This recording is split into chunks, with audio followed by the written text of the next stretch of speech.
a brand new morning. Rise up to a brand new dawning. Welcome back to Good Morning Tobago on Tobago Updates. Viewers, we are switching gears now away from Carnival and into what's been happening in Tobago, specifically the crime situation. At least we're going to start the conversation of this morning about crime with the political leader of the Unity of the People, Nickocy Phillips.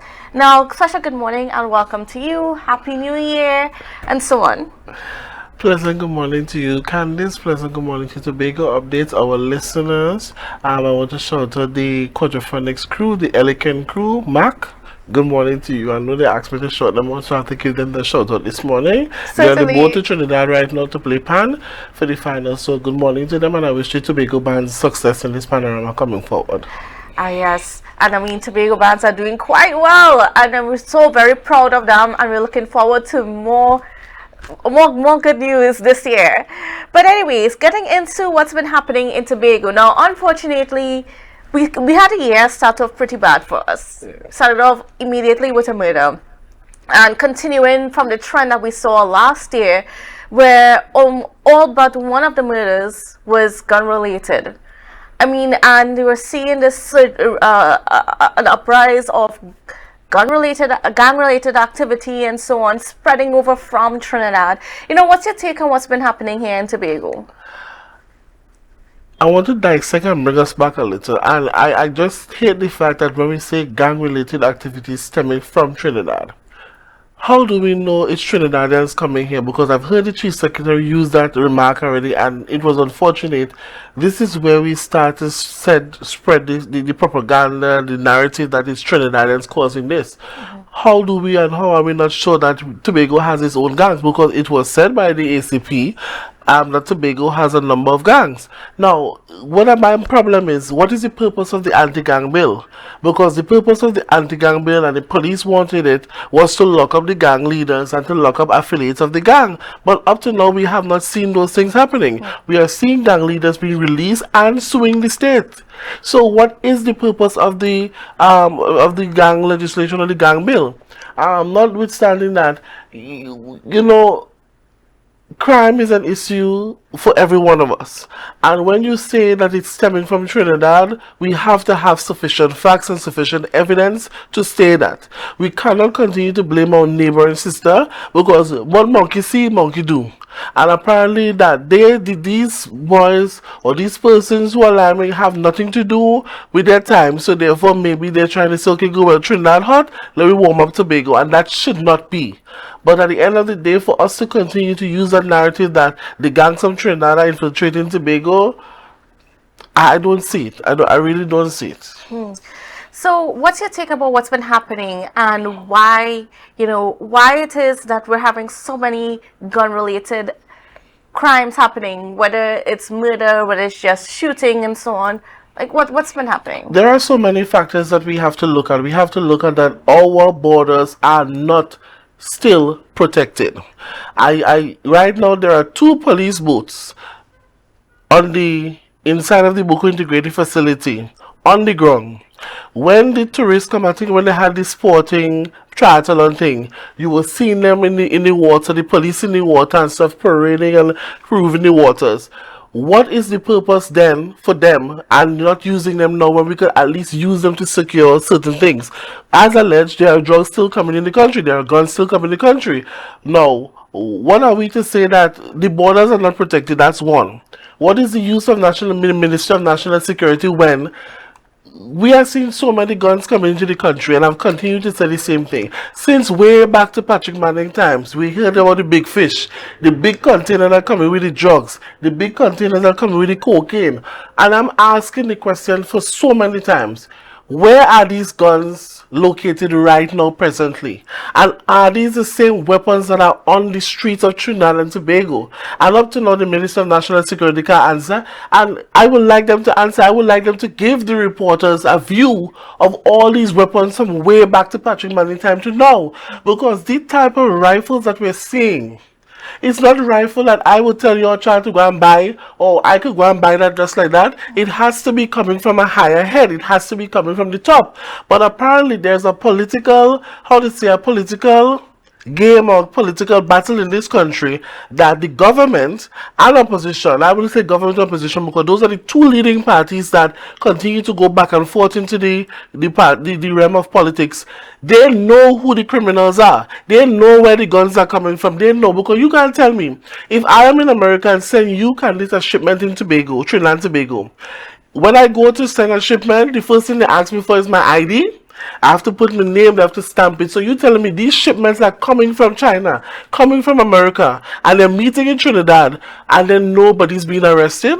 Something has to be wrong. So it has to go deeper. We have to look past the criminals and start to look at our head, the leaders of our country, as to what are they doing to solve the crime in Trinidad and Tobago. Now, we can't say that, oh, it's because of Fali. They're shooting in Tobago. We can't say Rowley. They did not tell them to put the guns to people's head. But at the end of the day, there are factors contributing to it, because there's a lack of social development of the people of Trinidad and Tobago. There's a lack of initiatives for young people. There are initiatives. But how do you factor those initiatives to the young people on the street? There's so much things happening. So for me to sit down here and to say that things are working and things are putting in place, it's not. Like the government is afraid to tackle crime because they know that when election comes, these are the same gang leaders that they're using to vote and to get the vote. So I've seen it in Trinidad, you know. My first-hand knowledge was the first election I did, sitting in a car and hearing people say, hey, we don't pay you, come, bring the crew. And we were right there sitting. So unless we have somebody as stern with a leadership as the Prime Minister or the Chief Secretary to fight and to tackle this crime head on, we will never see a change in the crime situation in Trinidad and Tobago. That's just one part of it. And then what about what's happening with the young fellas in particular on the ground? Because unfortunately, a lot of our young men are being involved in these, and we're losing them. And that's why I always say NGO base are really focused on a lot of work, and we're not seeking with NGOs. And I can say first-hand knowledge, these young men want work. It's not just the morning work they ask for. They ask for something sufficient in order to maintain themselves. There are not a number of work-related jobs for the young people in Tobago. What is being offered, and you're seeing right now, even in Buku space, you're seeing those boys in the streets getting CPEP 10 days and 10 off, when it have more adults, it have like adults with children who have been applying and not getting through. And why they're getting it? Because election is coming up, you're seeing a lot of them on the streets, and that is what is happening. So as I said, the factors of our leaders and our administrations in the Tobago House of Assembly and the government, they are the cause to this, because you're not giving them an incentive to go back to school. You're not giving them an incentive to say, okay, good, we're putting you in the CPEP, but we want you to come to the center to do a match training course or something to get back some subjects or something. So we are contributing highly to the factors of our young men being on the road. Sometimes when you see, let me tell you something, these young men have potential. Because when you see these men run from police, you should have at least put them in the Olympics. They should have been winning Olympics in Trinidad and Tobago like that. That's one. Two, when you deal with these young men in the communities, you hear them sing. You hear them rap. You hear the styles of how they think. Some of the young men, if you actually sit down to have a proper conversation with these young men, trust me, when I went on the reef boat and with the international artists we had, I was shocked to hear how these men, they look, I'm not going to say they look kaba, but how we will say that they look ghetto. But when they are on the boat speaking and telling you about the reef and telling you about, I swear these boys went English school in Trinidad, because they know how to carry about themselves. And we continue to judge people based on how they look and how they present themselves. But Trinidad and Tobago, especially Tobago young men, they have potential, but they do not have the right leaders to access that potential from them. We do not have the sufficient education system to access the potential from small. You have to start accessing that potential from the preschool, secondary school, and then you go up. Because sometimes we force the books on them, and some of them want to be carpenters, they want to be this. We have to start from primary school, identifying what are their potentials, what are their goals, what are their objectives, and leading them to the subjects that will lead them to what will happen. And then we have a good system of young men. And of course, I mean, we're talking a lot about the employment and so on of our young people and how important that is to reducing the crime situation that we have right now. But also, what about just the minimum wage increase that we are experiencing?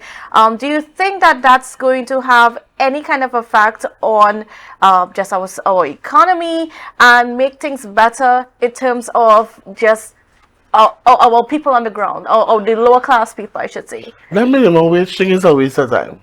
And let me tell you, a waste of time. And I play into Obama's.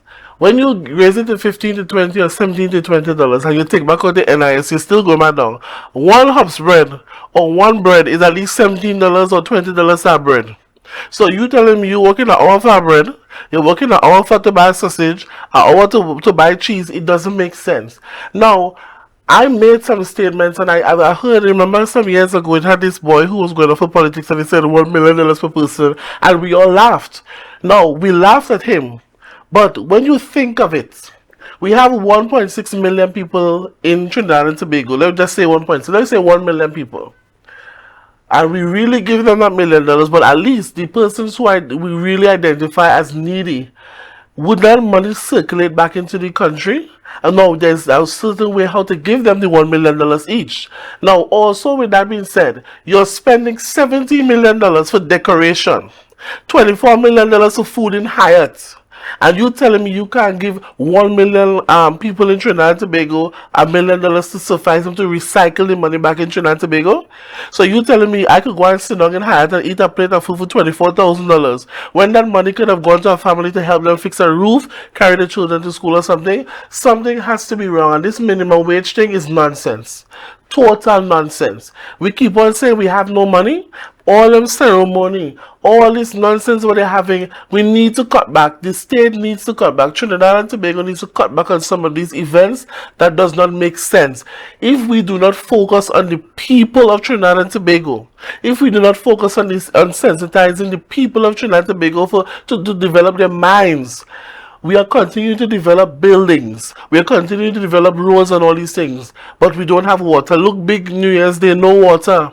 No water. Up to this day, we're still having water going and coming. Some people in Bagport, some people places in Trinidad still don't have water for over 20 years going forward. So what is the purpose of this minimum wage? This was just an election gimmick because no, this year is the election time when general election come. So for me, it's a gimmick. It does not make sense. It does not make sense to the average person who have to pay $2,500 for rent. You're working in a supermarket for how much? 2,000 a fortnight or something, plus they take out NIS, and then they have 3 children upon it. Notwithstanding that, some of these people with these children, something has to be wrong. You make 1, you make 2, you make 3, and you're still making 4, 5, and 6, and they want to blame the government for still. It has to. We have to also go back to the judicial system. The judicial system, not using the judicial system to take care of the people. You are forcing your hands to take money from the father, but create now a livelihood where the father could be a part of the family. We need to. It's so many factors that we're missing, but at the end of the day, if I don't drink water, I wouldn't mind a business. So that is what happened. We need to mind our business in Trinidad and Tobago, especially Tobago.